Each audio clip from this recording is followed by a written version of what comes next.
Please do not visit any war memorials across the country if you do not have any respect for the Indian Armed Forces.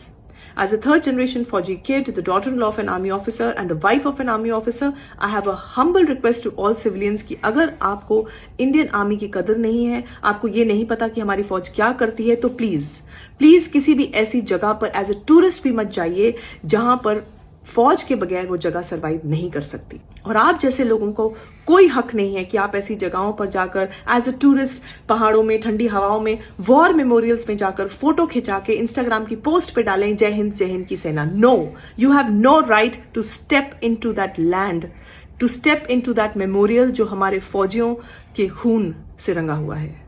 आपको कोई हक नहीं है, क्योंकि आपको पता ही नहीं है कि ये शहीद क्या जिगरा लेकर पैदा हुए थे, जो उन्होंने ना अपनी सोची, ना अपने परिवार की सोची, उन्होंने सिर्फ इस देश की सोची, आपकी सोची, और बेखौफ इस देश के लिए जान दी, शहीद हो गए इस देश के लिए, ताकि आप जैसे लोग, मेरे जैसे लोग सेफ रह सकें। And do you know the youngest soldier to be martyred in the Kargil war in the Dras region was just 18 years old। वो उस जमाने का जेनजी था। तो जेनजी अपने आप में एक अचीवमेंट नहीं है, it is just the title of a generation, not an entitlement. और ये आपके हाथ में है कि आप अपनी जनरेशन का नाम बदनाम करते हैं या फिर नाम रोशन करते हैं। टैक्स की बात कर रहे हैं, आपको रद्दी भर भी ये अंदाजा नहीं है कि इन शहीदों की शहादत की कीमत उनके परिवार किस तरह सारी उम्र देते हैं। आपको कोई अंदाजा नहीं है। My husband was posted in Ladakh and I have been to the Dras region. मेरे रोंगटे खड़े हो गए थे ये सोचकर कि ऐसे हार्श कंडीशंस में कैसे हमारी फौज हमारी रक्षा कर रही है। मेरे अभी भी रोंगटे खड़े, मेरी आंखों से आंसू नहीं आने बंद हो रहे थे वहां पर। आपको पता है Dras is the second coldest region in the world.